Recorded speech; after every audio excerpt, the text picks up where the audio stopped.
second breath. Go on a photo, then you take it out, and then you'll be our guest. We are guests. We are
Hello and welcome to the Slip Slip Sis YouTube channel. I'm Che, forgot my name all of a sudden. That's been a trend of late.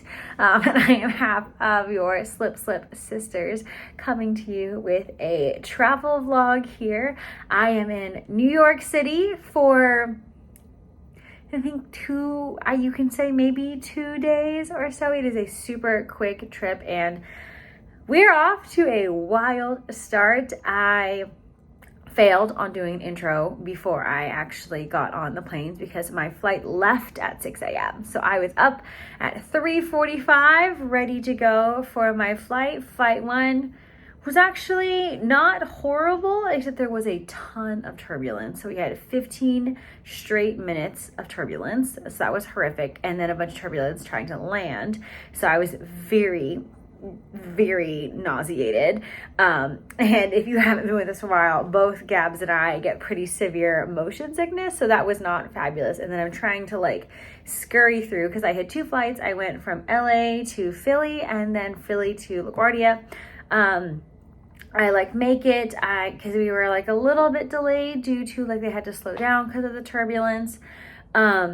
And so I had to kind of scurry over to another terminal, got to my gate, had a little bit of time, got myself some snacks.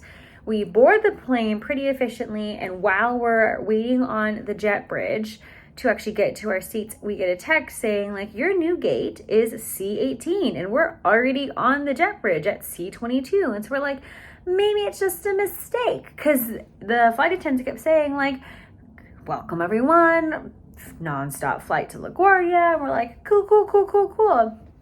Most of us get seated down and then they say, hey everyone, just kidding, we do need you to deplane.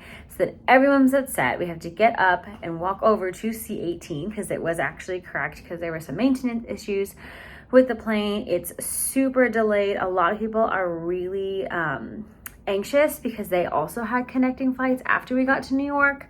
I was lucky I didn't have one, but it took us a really long time to get boarded and a really long time to go. So I'm not sure if any of those folks made their flights, but it's like the shortest flight ever. It was like a 25-minute flight. So I make it, I have to Uber, and I am kind of feeling like really down because I don't know if I talked about this on one of our podcasts, but my first time coming to New York was actually this past spring, and that was a really horrific trip.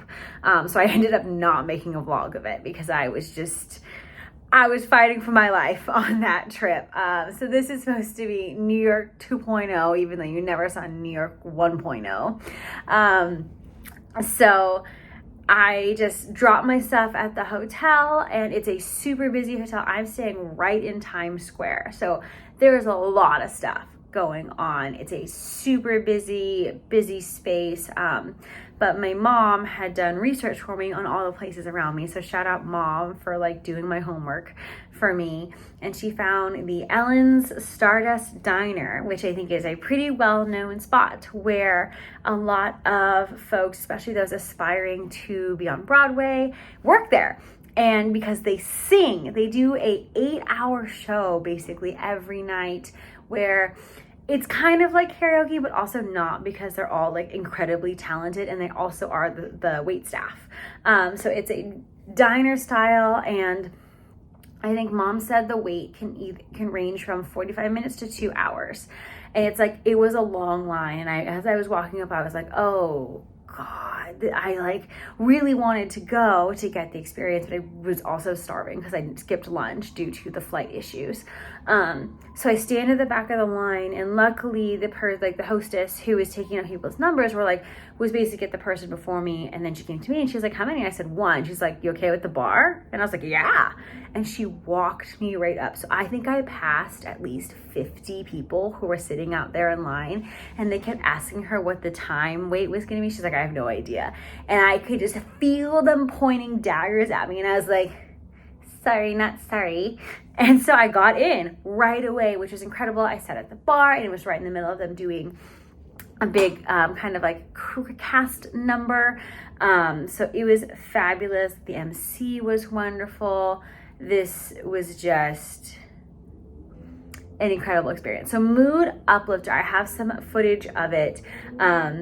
Would highly recommend. It is definitely going to be a long wait. If you are not by yourself, you're going to wait because it is such a popular spot. But I had a grand time. I was so flustered and so engaged. I like barely ate anything because I loved it so much. And then I like to be transparent at where I'm staying. So where I'm staying, they charge like a daily resort fee, but then you can use that resort fee or credit on like a drink. So I got on the bar, I think the market, the Starbucks that's within the hotel. So I used it at the bar tonight and read my book while I enjoyed a Hugo Spritz, kind of like a different take on an Aperol Spritz. So it was very refreshing. I answered some emails. It is now past my bedtime if this was California time, but way before my bedtime if we were in California. So I don't really know what to do with myself, but I am here. I don't think I said this. I'm here for work. So I have an event tomorrow that I have to do, but I have some exciting things planned. I'm planning on working out in the morning and then kind of walking around Central Park. I'm hoping to get like a bagel, and enjoy it in Central Park. And then I have my work event, and then tomorrow night I'm going to see Water for Elephants, and I'm so excited. We all know Gabrielle is a drama teacher, but we both have a background, I think, in the performing arts, and I realized staying where I was literally like 4 minutes from Broadway. So I needed to take advantage of that. So I'm so excited to go see that. I love Water for Elephants. I know it's going to be sad, but also the other option I was considering was seeing The Notebook, the musical, which is also sad. So I'm like, I might as well be sad, but also get to see acrobats. So I'm going to go see that. And then I leave at 7 o'clock in the morning on Sunday to get home. So this is truly a quick trip, but I'm going to take you along with me. I've done absolutely no knitting since the start of this trip because it's just been a day. Let's see what I can get to tomorrow. So maybe it'll be a bagel, a book, and some knitting in Central Park. And then we'll see what New York has in store for me.